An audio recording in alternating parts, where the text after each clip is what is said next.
Assalamualaikum warahmatullahi wabarakatuh. Ustadz, izin bertanya, apa hukumnya menerapkan hukum Islam dalam negara secara bertahap? Mohon penjelasannya. Sekian, Assalamualaikum warahmatullahi wabarakatuh. Waalaikumsalam warahmatullahi wabarakatuh. Pertanyaan ini eh, mengundang pertanyaan balik. Kenapa saya katakan demikian? Bagaimana menerapkan hukum Islam di Indonesia, di negara seperti Indonesia ini misalnya? Pertanyaan baliknya itu adalah, emangnya hukum Islam belum ditegakkan di Indonesia? Itu pertanyaannya. Masjid di mana-mana, di Lombok saja disebut dengan Pulau Seribu Masjid.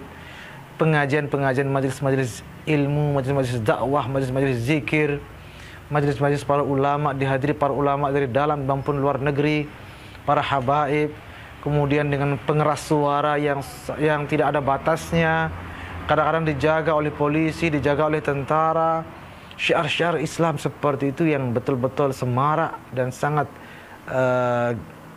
menonjol di permukaan bumi Indonesia ini sejak dahulu kala sampai detik ini. Apakah dikatakan belum menerapkan hukum Islam?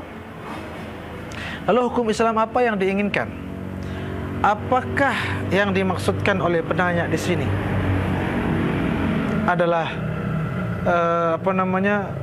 maksudnya adalah penegakan sanksi-sanksi seperti potong tangan, rajam, jilid dan lain sebagainya? Jika itu yang dimaksud, pertanyaannya adalah, kenapa sih hukum Islam, mendengar kalimat hukum Islam langsung yang terbayang seperti itu? Haruskah hal-hal itu, sanksi-sanksi itu diterapkan baru dikatakan hukum Islam telah ditegakkan? Sadarkah kita bahwa sanksi-sanksi seperti itu sudah lama tidak berlaku, bahkan sejak zaman sahabat sendiri, di mana beliau-beliau berkuasa atas nama khilafah Islamiyah? Tapi banyak sanksi-sanksi yang sudah ditetapkan dalam hukum Islam justru tidak diberlakukan oleh beliau-beliau.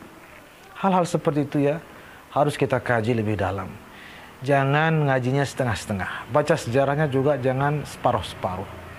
Oleh karena itu insya Allah, walaupun Indonesia bukan negara yang disebut dengan negara Islam atau negara yang menerapkan khilafah, tetapi insya Allah Indonesia ini hukumnya yang berlaku di dalamnya sudah bersesuaian dengan apa yang menjadi prinsip substansial ajaran Islam. Pancasila sendiri jangan dibenturkan dengan Al-Quran. Pancasila atau Al-Quran misalnya katanya, jangan seperti itu. Pancasila itu secara prinsip, secara substansial sudah paralel dengan tuntunan Al-Quran dan Sunnah. Kita lihat misalnya secara singkat dan padat di dalam Pancasila, sila pertama, ketuhanan yang Maha Esa. Di dalam Al-Quran, Qul huwallahu ahad, katakanlah Allah Tuhan itu adalah Tuhan yang Maha Esa. Kemudian yang sila kedua, kemanusiaan yang adil dan beradab. Di dalam Al-Quran, wa ja'alnakum syu'uban wa qabaila lita'arafu inna akramakum 'indallahi atqakum an ta'dilu ya ayyuhalladzina amanu kunu qawwamina bil qist. Banyak sekali dalam Al-Quran yang menuntun untuk menegakkan kemanusiaan yang adil dan beradab. Berarti sila kedua juga sudah sesuai dengan ajaran Al-Quran, ajaran Islam. Kemudian yang ketiga, persatuan Indonesia. Tadi juga ayatnya sudah kita bacakan, wa ja'alnakum syu'uban wa qabaila lita'arafu. Jadi banyaknya suku, banyaknya bahasa, banyaknya bangsa, atau mohon maaf, banyaknya ras dan agama itu tidak mengganggu persatuan dan kesatuan yang harus ditegakkan di Indonesia. Sila ketiga pun sudah sesuai dengan tuntunan Al-Quran, di mana Allah mengatakan wa aslihu baina akhwaikum wa'tasimu bihablillah, dan ayat-ayat lainnya. Kemudian sila keempat, yakni kerakyatan yang dipimpin oleh hikmat kebijaksanaan dalam perwakilan permusyawaratan, dalam permusyawaratan perwakilan. Sila keempat ini juga intinya adalah musyawarah. Di dalam Al-Quran juga sudah ditegaskan wa amruhum syura bainahum, bahwasanya Ketetapan yang harus berlaku di antara mereka, kata Allah, harus berdasarkan hasil mufakat, musyawarah di antara mereka. Wasyawirhum fil amr, kata Allah kepada Nabi yang maksum, ya wahai Muhammad, ajaklah mereka bermusyawarah. Sila keempat pun sudah sesuai dengan tuntunan Al-Quran.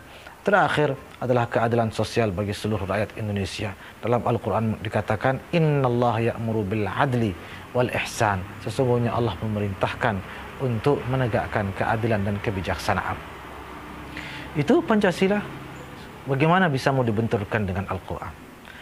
Kemudian yang terakhir yang penting juga dipahami adalah Nabi mengajarkan kita menutup aurat.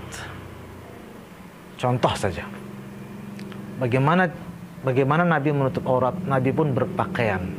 Maka Nabi menuntun kita untuk berpakaian. Pakaian seperti apa? Yang penting menutup aurat dan menyesuaikan dengan masyarakat sekitar.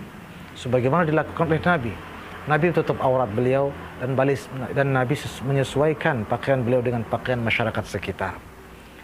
Apakah kita kemudian mengatakan dalam berpakaian yang islami harus pakai gamis, jubah, sorban, imamah seperti Nabi? Tidak. Itu kulit saja.